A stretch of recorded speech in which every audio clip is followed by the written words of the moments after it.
มันตกอยู่ใช่ตกลงกระล่างนะถือก็ถือบันไดเลยเตะแตกหมดนะต่อมาจอแตกแต่เปิดโบขึ้นได้บ่ขึ้นเลยบ่เห็นเปิดเลยโบเห็นหุ้งเลยวันนี้เลยไพ่เปลี่ยนปังสนผุดเปลี่ยนอยู่หานเอาไปเปลี่ยนอยู่ห้านอยู่บางชนโดยเขาให้6 เซนครึ่งนึงเขาให้6 เซนโอ้โทรศัพท์ซื้อ2.6 ล้านเนาะเกือบเขาเขาเติมเงินนะเขาให้เงิน6 เซนเขาให้เงิน6 เซนวันนี้เลยเขาเอาโทรศัพท์เครื่องใหม่ให้เจ้าโดยให้อนาโทรศัพท์เจ้าใช่เอามาเบิ่งอยู่FC เบิ่งพี่น้องเนาะเลยพี่น้องเลยแต่ว่ามันโทรได้อยู่บ่ตัวนี้นะโทรได้เล่นได้ปกติบ่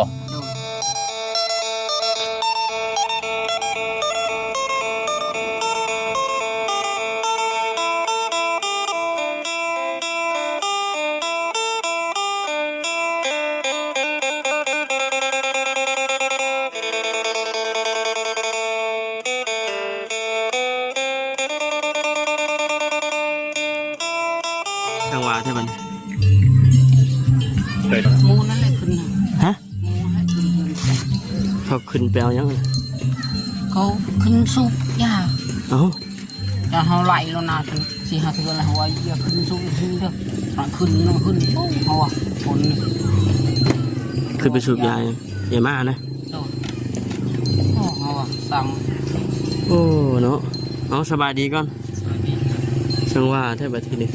มีแต่เลือกแต่เล่าแทบแบบนี้พี่น้องเลยเนาะครับมาสบายดีแล้วบ่ยับมาแต่ไสจิรอพุจิโร่ฮะถึงไม่ให้ก่อนมีคนขึ้นเฮือนมาใช่มีคนขึ้นเฮือนเจ้าบ่ฮะอ้าว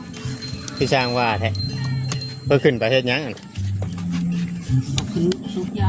คือสูบยายังคือขึ้นไปสูบเทิงเฮือนเขาไล่แล้ว4-5 เทือนแล้วยังขึ้น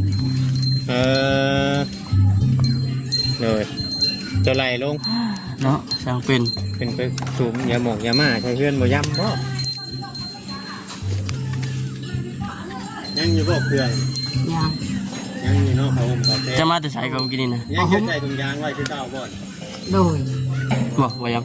มาแต่ใส่กับกินนี่มาแต่จิโร่มาแต่พุจิโร่พี่น้องเลยเนาะหมูขึ้นไปทั้งเฮือนขึ้นไปสูบยาเอาว่าสิไปเอาไว้คือน้องคนเล็กเอายังไงพวกประโฮมประเพนี่บ่ยังไปไหว้พุทธสร้างขึ้นเนาะมีหยังกินนี่นะสวัสดีแต่เก่าได้แต่เก่าเขาไม่ขึ้นอยู่บ่แต่เก่าก็ขึ้นอยู่มีคนขึ้นเฮือนบ่มีแต่มูขึ้นหขึ้นเฮือนเราอะมันอยากย้อนเชงนะครับพี่ให้น้องพนังข้างนี้นะมันจะมานั่งครับนี่เขาขึ้นไปด้วยดีบ่เครื่องคงเฮียอยู่บ่มีเครื่องเฮียอยู่บ่บ่ได้มีแนวเฮียบ่แต่ว่าเนี่ยไรก็ว่าเขาขึ้นเนาะบ่แม่นเจ้าบ่เขาชื่อบ่เจ้าเห็นข้างนี้บ่เจ้าบ่อยู่บ่เขาขึ้นเขาขึ้นตอนเจ้าบ่อยู่ไปเนี่ยไปคุจิลองเสืออ๋อเจ้าเคยบอกเขาอยู่บ่จ้ะเคยบอกบ่ฟังเคยขึ้นแล้วขึ้นแล้วโบก็คือเก่าแล้วมาใช่ใช่พี่น้องไงเนาะมันยังเงินโทรศัพท์น่ะเฮ็ดอะไรมันคือว่าแตกมันตกอยู่ใช่ตกลงกระล่างนะถือบันไดเลยเตะหมดนะต่อมาจอแตกแต่เปิดโบขึ้นได้บ่ขึ้นเลยบ่เห็นเปิดเลยโบเห็นหุ้งเลยวันนี้เลยไพ่เปลี่ยนปังสนผุดเปลี่ยนอยู่หานเอาไปเปลี่ยนอยู่ห้านอยู่บางชนเขาให้6 เซนครึ่งนึงเขาให้6 เซนโอ้โทรศัพท์ซื้อ2.6 ล้านเนาะเกือบเขาเขาเติมเงินนะเขาให้เงิน6 เซนเขาให้เงิน6 เซนวันนี้เลย เขาเอาโทรศัพท์เครื่องใหม่ให้เจ้า โดย ให้อนาโทรศัพท์เจ้ามา ใช่เอามาเบิ่งอยู่ให้พี่เบิ่งพี่น้องเนาะ อืม นี่เลยพี่น้องเลยแต่ว่ามันโทรได้อยู่บ่ตัวนี้น่ะ โทรได้ เล่นได้ปกติบ่ โดย มันคือสิเตะแห้งแท้บ่ยามมันนั่นเฮาคือใส่เคสอันกันเตะให้อยู่มื้อนั้น คือว่าบ่ได้สูงบ่หยังบ่ได้เนาะ แม่ โทรศัพท์เฮาพอรามพอดีตกถึกการโทรศัพท์ข่อยตกแต่ตู้เย็นถึกกันกะโลก็ยังบ่นั่นปานใดนะ เขาเพิ่มให้เขาเพิ่มเงินให้ เทิร์นไปเทิร์นเครื่องใหม่บ่ง่ายๆซะแต่เขาเพิ่มเงินให้6เซนเขาเพิ่มเงินให้6เซนในเครื่องนั่นน่ะคือว่าเขาเอาเนาะ โดย ทางห้างเขาเอาพี่น้องเนาะ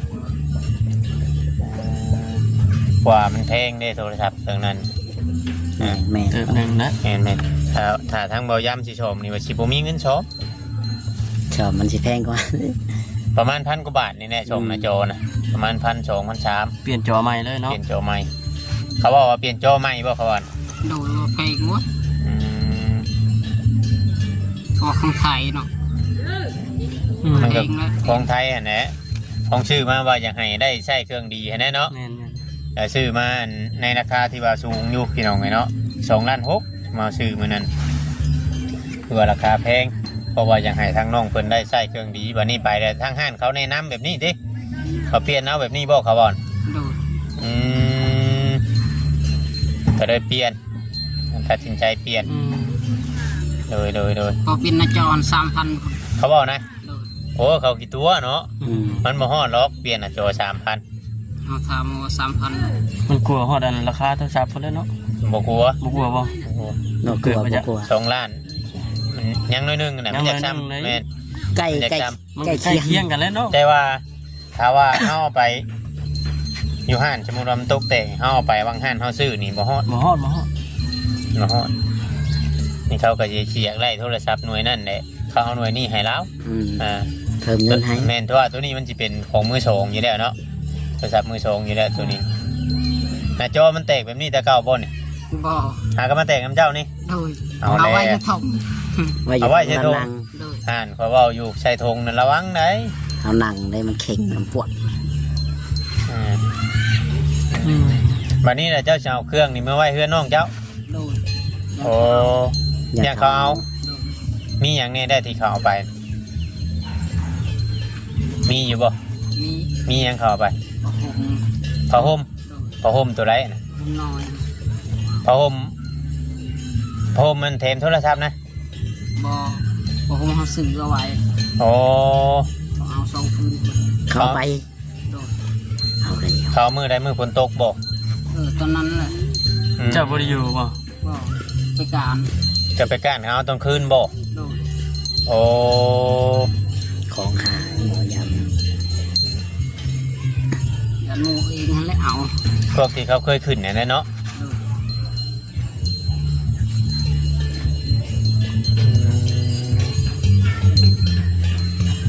ำทางบ่ฮู้ว่าไผเนาะ แม่นมาสิตู่ไปตัวที่ไปเล่นกับบ่ได้จังหน่อยเขาให้เด้ตู่ ก็หายลี ฮะ ก็หายลีตูน แม่ คัน โท เฮา ษเขาอีก เขาบอกนะ โดย เขาเฮาตู่ไปตัวที่มันบ่เขาเฮาจับบ่ทันบ่ โดย โอ้ เขา เขา ไม่รถเลย เขาไม่คืนนี่อืม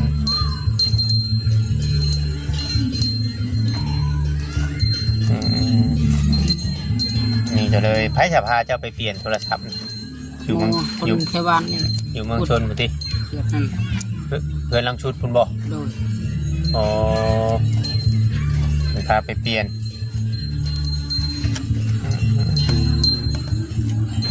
คือบ่เห็นถือเสียมถือหยังจะยังมาแตะกุจิรอกิน เอาให้เงินน้องคน อ๋อ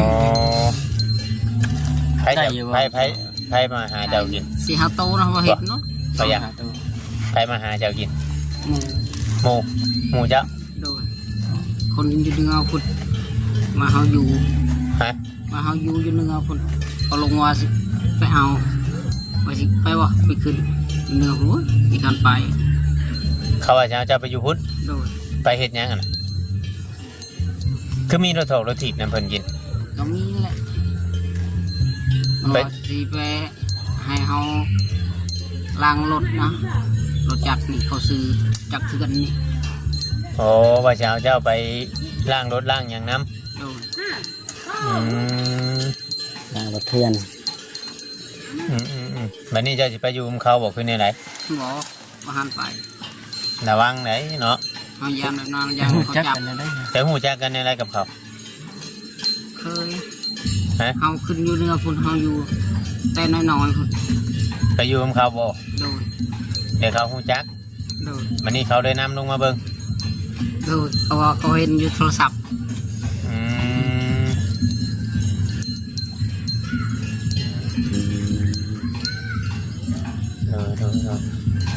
เนาะเนาะ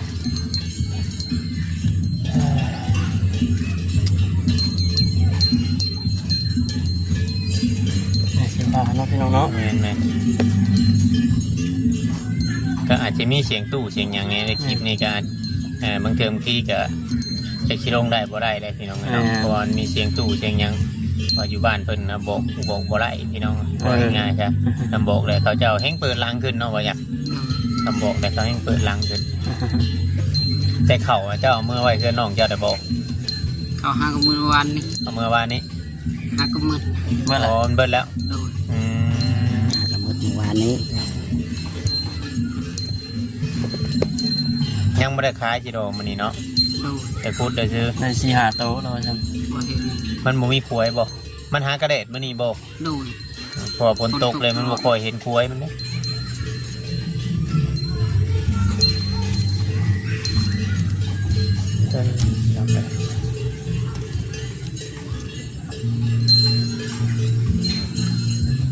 ำไปก็ไปในคุจิโร่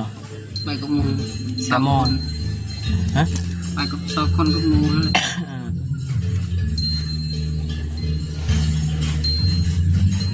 ไปขุดใจบ่บ่อนไปขุด ไก่คนอยู่หวยพุ่น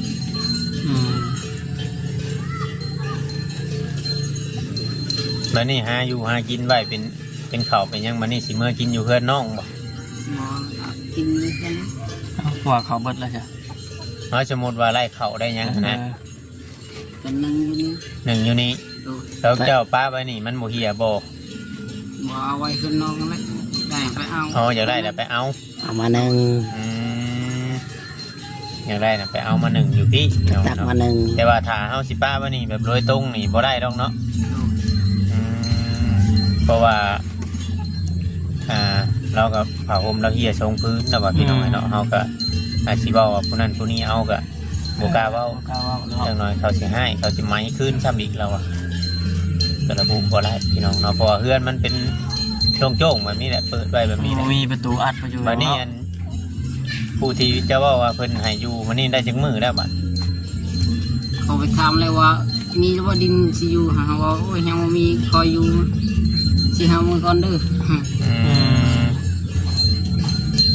ยุมันบ่มีเนาะเฮ็ดได้ซะเนาะ มัน จาก บ่ ความ มี ที่ว่านะพี่น้องมันบ่มีทางผู้รักผู้ใหญ่เพิ่นก็เบิ่งให้ได้พี่น้องเพิ่นพิจารณาเอาเองว่าทางที่ว่าเฮาเข้ามานี่ก็เพื่อให้ผู้ใหญ่เพิ่นพิจารณาอีหยังก็คือกัน แม่น อัดช่วยไปตั้งเถื่อคือเรื่องมันเกิดขึ้นคือทางเพื่อนเขาชาวทองก็ให้กันมาลุงตุ้งเต้าเนาะปิดเทียงกันบางเถื่อมันก็อาจจะเสียความรู้สึกทั้งผู้ใหญ่และทั้งยูทูบเบอร์ทั้งทีมงานพี่น้องไงเนาะจะบ่มีพยายามให้มันเกิดอาจจะว่าในมือเรื่องมันเกิดแต่ผู้ใหญ่เป็นควรจะพิจารณาเบิกผู้มือนี่ให้เงินนั่นอยู่เด้อ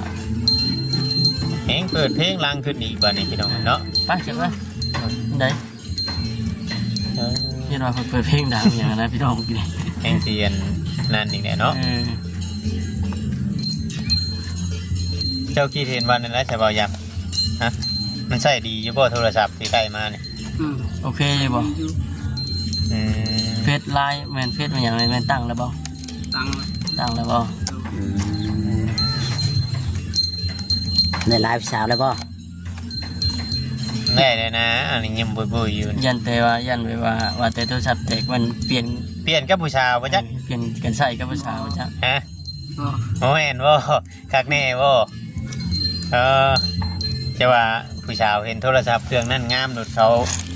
เอาปะจ๊ะฮะยันแมนอยู่นะยังบุยๆอยู่บ่ถึงเพื่อนได้ผู้ชายนะอยู่น้ำบ้านนี่บ่ อยู่กับวีกัน แมนบ่ป่านนี้ พอเริ่มสาวแล้วอายเลยบ่จ แม่นแม่นจะว่าเพื่อนหลังชุดคุณมันจะคือเห็นผู้ชายหลายคนแต่ทาง ำแม่นว่าจ ก็ เออพี่น้องเลยเอาเดี๋ยวอันความจริงก็ถูกเปิดเผยคำบอกย้ำว่าให้ผู้ชายไม่ได้จิถามเบิ่งผู้ชายแล้วคำมาหู ำ คำนักเขาหูว่าเราอันนั่นนี่พี่น้องเนาะยันผู้ชายว่าเอามาให้ข่อยนะยำตัวนี้มันงามนะจะเอาตัวของข่อยนี่ไปใช้ไปจ้ะ อะไรก็เฮาแบบวางข่าวกันอยู่ที่ แม่นแม่นเออ แนวใดจะเป็นกึกเป็นกุ๊กกันนี่ดิ เออ มีอยู่ แม่ บ่ นนี่เนาะ พาผู้สาวมานอนอยู่ป่ะ ก็ คบกันแต่โดนเลยบ่ฮะบอกว่าย้ อืม ำคบกันแต่เพิ่มเติมเลยบ่ ก็ หากระคบ ดู แสดงว่าหากระคบช่วงมิตรศัพท์นี่ เออได้ เอาออกไปทางไอ้เนาะ แม่นแม่น เอามาเปิดเผยดีกว่า คนกำลังมีความหักวะ เอา เดี๋ยวมีได้วะ ทีเนาะมิตรศัพ ยัง ท์ น้อยอยู่บ่ผู้ชายคือรุ่นใหญ่ นอนนอน รุ่นช้ำกันนี่บ่ ดู เออยันว่ามักแบบรุ่น ใช่ดู รุ่นใหญ่ เบิ่งดีกว่าดูผู้สาว เบิ่งเอาผู้ผู้ชายมาเบิ่งนี่ ไม่ได้ถ่าย เอา ฮะ ไม่ได้ถ่าย ต้องจะถ่ายคู่กันแท้ บ่ทายก็มีอยู่ดอกในโทรศัพท์นะคำมาคุยกัน มีบ่ ก็ เอ้ยตาพี่น้องไงเนาะเกินแล้วว่ายามบ้านนี่พี่น้องเอ้ยเด้อ FC ดุนกันว่าบ่ยำเอาโทรศัพท์ไปเล่นหรือว่าเอาไปให้ผู้ชายพี่น้องเล่นกันกับผู้ชายหรือว่าในใดความจริงยังบ่ถูกเปิดเผย เป็นเปลี่ยนเป็นใส่กับภาษาวก็มี เนาะ เอาภาษา เขา ไหม ว่าสิเอาเจ้าดีบ่ฮะเขามีดินมีหยังอยู่บ่ผู้ชายนะ มี มีอยู่บ่ ดู เขาบ่ได้บอกบ่คำมันคำบ่มีคนอยู่ก็มาอยู่ดินข่อยเขาบ่ได้บอกบ่ ก็ เขาบ่บอกดิ ดู เห็นว่าเขาว่ายังไงมาอยู่ดินเขาบ่ย้ำบ่มีดินอยู่มาอยู่ดินข่อยเด้อแบบ แม่นว่าจำ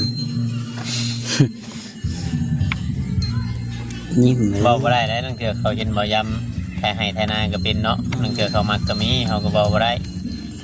เพราะว่าบางคนก็บ่ได้เป็นได้แท้ให้แท้นาพี่น้องเอ้ยแต่บ่ย้ำเฮ็ดเป็นเบิดทุกอย่างรอท่าแต่ผู้สาวให้ไปอยู่นำซื่อ แม่น แม่นว่าจำมีบ่ผู้สาวจะหาไปอยู่นำนะ ก็ บางหันคือมาบางหันคือว่าเห็นผู้หญิงน่ะคือว่าเล่นตบบัดนี้คือว่ามีผู้สาว ว่าคอยว่าย่านไปได้โทรศัพท์แล้วก็ไปขอเป็นไปขอภาษาใช่ไหม เขาให้นะเขาเว่าให้นะนี่เวนนะนี่ มีคนเว้าให้ว่าจ อืมน้องละอายพี่น้องเนาะ เขินนะเนาะ เกินพี่น้องเนาะเอาพี่น้องเนาะว่าในไรทีมงาน ก็คืออยู่ประมาณนี้แหละ มันกระทำได้ ทำเลย แต่ว่าเขาสิได้อวยบ้านนี้เนาะอวยรบลาวตาวคืนคุณได้พี่น้องเนาะ ำ มื่อหน้ายังจะเข้ามาเยี่ยมไหมทางบ่ย้ำเพิ่นก็คือว่าเนี่ยพี่น้องเนาะ